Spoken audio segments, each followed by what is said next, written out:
Hello friends, welcome to my channel. ನಾನು ಕಡಲೆಕಾಳು ನೆನೆಸಿದ್ದೆ night, ಚೆನ್ನಾಗಿ ಮಸಾಲ ಮಾಡೋಣ ಅಂದ್ಬಿಟ್ಟು ಈಗ ಮಾಡ್ಕೋತಾ ಇದ್ದೀನಿ ಬೆಳಗ್ಗೆ ಟಿಫನ್ಗೆ ಅಂದ್ಬಿಟ್ಟು. ಅದೆಲ್ಲ ಕುಕ್ಕರಲ್ಲಿ ಹಾಕ್ಬಿಟ್ಟು ಒಂದು ದೊಡ್ಡ ಏಲಕ್ಕಿ, ಒಂದು ಚಿಕ್ಕ ಏಲಕ್ಕಿ ಒಂದು, ಮತ್ತು ಲವಂಗ ಒಂದು 4 ಮೊಗ್ಗು, ಆಮೇಲೆ ಒಂದು ಚಕ್ಕೆ, ಇಷ್ಟು ಹಾಕ್ಕೊಂಡು ಬೇಯಿಸ್ಕೊತಾ ಇದ್ದೀನಿ. ಉಪ್ಪು ಸ್ವಲ್ಪ ಹಾಕ್ಬಿಟ್ಟು ನೀರು 1 ಇಂಚಷ್ಟು ನೀರು ಹಾಕ್ಕೊಂಡ್ರೆ ಆಯಿತು. ಕಡಲೆಕಾಳು ಮೇಲೆ 1 ಇಂಚಷ್ಟು ನೀರು ಬಂದರೆ ಸಾಕಷ್ಟು. ಆಮೇಲೆ 1-2 ವಿಸಿಲ್ ಹಾಕ್ಕೊಳ್ಳೋಣ. ಆಮೇಲೆ 5 ಈರುಳ್ಳಿ ತೊಗೊಂಡಿದ್ದೀನಿ, 5 ಟೊಮೆಟೊ ತೊಗೊಂಡಿದ್ದೀನಿ. ಇಷ್ಟು ಎಲ್ಲ ಗ್ರೈಂಡ್ ಮಾಡ್ಕೊತೀನಿ. ಈರುಳ್ಳಿ ಮತ್ತು ಸ್ವಲ್ಪ ಶುಂಠಿ, ಬೆಳ್ಳುಳ್ಳಿ ಇಷ್ಟು ಗ್ರೈಂಡ್ ಮಾಡ್ಕೊತೀನಿ. ಫಸ್ಟು 1 ಇಂಚಷ್ಟು ಶುಂಠಿ, 1 ಗಡ್ಡೆ ಬೆಳ್ಳುಳ್ಳಿ ಇಷ್ಟು ಗ್ರೈಂಡ್ ಮಾಡಿಕೊಂಡು, ಇದಾದಮೇಲೆ ಇದು ಬೇರೆ ಒಂದು ತೆಗೆದಿಟ್ಕೊಂಡ್ಬಿಟ್ಟು ಅದರಲ್ಲಿ ನಾನು ಟೊಮೆಟೊ ಹಾಕ್ಕೊತೀನಿ. ಗ್ರೈಂಡ್ ಮಾಡಿಕೊಂಡ್ರೆ ಚೆನ್ನಾಗಿರುತ್ತೆ, ಗ್ರೇವಿನೂ ಚೆನ್ನಾಗಿ ಬರುತ್ತೆ. ಹಾಗಾಗಿ ಮಾಡ್ಕೊತಾ ಇದ್ದೀನಿ. ಈಗ ಆರಿದೆ ಕುಕ್ಕರು, ಚೆನ್ನಾಗಿ ಬೆಂದಿದೆ. ನಾನು ತುಂಬ ದಿವಸ ಆದಮೇಲೆ ಈ ವಿಡಿಯೋ ಮಾಡ್ತಾಯಿದ್ದೀನಿ. ಒಂದು 2 ಮಂತ್ಸ್ ಮೇಲೆ ಆಯಿತು. ಇದು ರಾಗಿದು ಪೂರಿ ಮಾಡ್ತಾಯಿದ್ದೀನಿ ನಾನು. ಅದಕ್ಕೆ ರಾಗಿ ಪೂರಿ ತುಂಬ ಚೆನ್ನಾಗಿರುತ್ತೆ. ರಾಗಿ ಹಿಟ್ಟು ಮತ್ತು ಸ್ವಲ್ಪ ಗೋಧಿ ಹಿಟ್ಟು 1 ಕಪ್ಪಷ್ಟು, ಒಂದು ಅರ್ಧ ಕಪ್ಪಷ್ಟು ರವೆ ಹಾಕ್ಕೊತಾಯಿದ್ದೀನಿ. ಚಿರೋಟಿ ರವೆ, ನಾರ್ಮಲ್ ರವೆ ಯಾವುದಾದ್ರು ಹಾಕ್ಕೊಬೋದು, ಚೆನ್ನಾಗಿರುತ್ತೆ.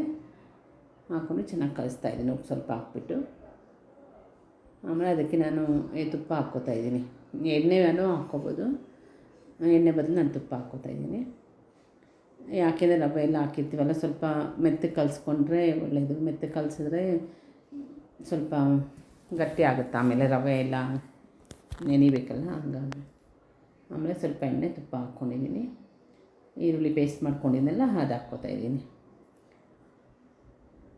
ಚೆನ್ನಾಗಿ ಫ್ರೈ ಮಾಡ್ಕೋಬೇಕದು, ಹಸಿ ವಾಸನೆ ಹೋಗೋ ತನಕ ಫ್ರೈ ಮಾಡಬೇಕು. ಇದಕ್ಕೂ ಮೊದಲು ನಾವು ಸ್ವಲ್ಪ ಜೀರಿಗೆ ಮತ್ತು ಸೋಂಪು ಹಾಕ್ಕೋಬೇಕು. ನಾನು ಅದು ಮರೆತುಬಿಟ್ಟು ಈರುಳ್ಳಿ ಹಾಕ್ಕೊಂಬಿಟ್ಟಿದ್ದೀನಿ.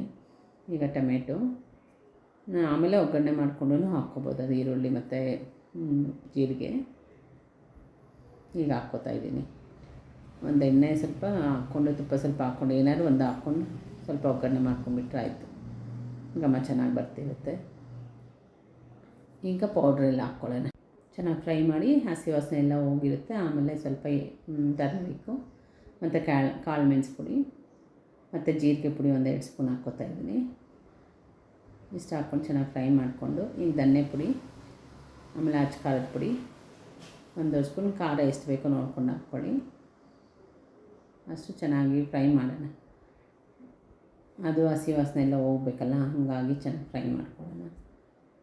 ಸ್ವಲ್ಪ ಗಟ್ಟಿನೂ ಆಗುತ್ತೆ, ಪೌಡ್ರೆಲ್ಲ ಆದಮೇಲೆ ನಾವು ಹಾಕಿರ್ತೀವಲ್ಲ, ಅದೆಲ್ಲ ಆದಮೇಲೆ ಗಟ್ಟಿನೂ ಆಗಿರುತ್ತೆ. ಈಗ ಕಾಳು ಹಾಕ್ಕೊತಾಯಿದ್ದೀನಿ. ಹಾಕ್ಕೊಂಡು ಚೆನ್ನಾಗಿ ಮಿಕ್ಸ್ ಮಾಡ್ಕೊಳ್ಳೋಣ. ಬೆಂದಿದೆ ಚೆನ್ನಾಗಿ. ಆದಮೇಲೆ ಈಗ ಚೆನ್ನಾಗಿ ಮಿಕ್ಸ್ ಕೊಡೋಣ ಅದಕ್ಕೆ. ಆಮೇಲೆ ಉಪ್ಪೆಲ್ಲ ನೋಡಿಕೊಂಡು ಲಾಸ್ಟಲ್ಲಿ ಸ್ವಲ್ಪ ಬೇಯುವಾಗ ಹಾಕ್ಕೊಳ್ಳೋಣ. ಈಗ ಗರಂ ಮಸಾಲ 1-1/2 ಸ್ಪೂನ್ ಹಾಕ್ಕೊತಾಯಿದ್ದೀನಿ. ಚೆನ್ನಾಗಿ ಕುದೀಲಿ. ಇದು ಕಸೂರಿ ಮೇಥಿ ಸ್ವಲ್ಪ ಫ್ರೈ ಮಾಡ್ಕೊಂಡಿದ್ದೀನಿ, ಬಿಸಿ ಮಾಡಿಕೊಂಡೆ, ಬೆಚ್ಚಗೆ ಮಾಡಿಕೊಂಡ್ರೆ ಸಾಕದು. ಮಾಡಿಕೊಂಡು ಸ್ವಲ್ಪ ಎಲ್ಲ ಪುಡಿ ಮಾಡಿಬಿಟ್ಟು ಹಾಕ್ಕೊತಾಯಿದ್ದೀನಿ. ಲಾಸ್ಟಲ್ಲಿ ಹಾಕ್ಕೊಂಡ್ರೆ ಘಮ ಚೆನ್ನಾಗಿ ಬರುತ್ತೆ, ಟೇಸ್ಟ್ ಅಂತೂ ತುಂಬ ಚೆನ್ನಾಗಿರುತ್ತೆ. ಈ ಸಲ ಈ ಥರ ಒಂದ್ಸಲ ಮಾಡ್ಕೊಳ್ಳಿ, ತುಂಬ ಚೆನ್ನಾಗಿ ಅನಿಸುತ್ತೆ. ಈಗ ಆಯಿತು, ಸ್ವಲ್ಪ ಮುಚ್ಚಿಡ್ತೀನಿ. ಸ್ವಲ್ಪ ಮುಚ್ಚಿಟ್ರೆ ಘಮ ಎಲ್ಲ ಒಳಗಡೆ ಇರುತ್ತೆ, ಚೆನ್ನಾಗಿರುತ್ತೆ. ಈಗ ಶುಂಠಿ ಸ್ವಲ್ಪ ಉದ್ದುದ್ದ ಕಟ್ ಮಾಡಿ ಲಾಸ್ಟಲ್ಲಿ ಹಾಕ್ಕೊತಾಯಿದ್ದೀನಿ. ಇದಾದಮೇಲೆ ಆಯ್ತಿದು. ಈಗ ಪೂರಿ ಮಾಡ್ಕೊತಾಯಿದ್ದೀನಿ. ಬಾಣಲಿ ಇಟ್ಟಿದ್ದೀನಿ, ಎಣ್ಣೆ ಹಾಕ್ಕೊಂಡೆ. ಈಗ ಪೂರಿ ಆಯಿತು. ನಾನು ಪೂರಿ ಮಾಡೋದು ತೋರಿಸಲಿಲ್ಲ, ಬೆಳಿಗ್ಗೆ ಟೈಮ್ ಆಯಿತು, ಎಲ್ರಿಗೂ ಅರ್ಜೆಂಟ್ ಅಂತ ಹಂಗೆ ಮಾಡಿದ್ದೀನಿ. ನೀವು ಮಾಡ್ಕೊಳ್ಳಿ, ತುಂಬ ಚೆನ್ನಾಗಿದೆ. ಮಾಡಿಕೊಂಡು ಟೇಸ್ಟ್ ಮಾಡಿ ಹೆಂಗಿದೆ ಅಂತ ಕಮೆಂಟ್ ಮಾಡಿ. ಸಬ್ಸ್ಕ್ರೈಬ್ ಮಾಡ್ಕೊಳ್ಳಿರೋರು ಸಬ್ಸ್ಕ್ರೈಬ್ ಮಾಡ್ಕೊಳ್ಳಿ, ಲೈಕ್ ಮಾಡಿ, ಶೇರ್ ಮಾಡಿ. Thank you.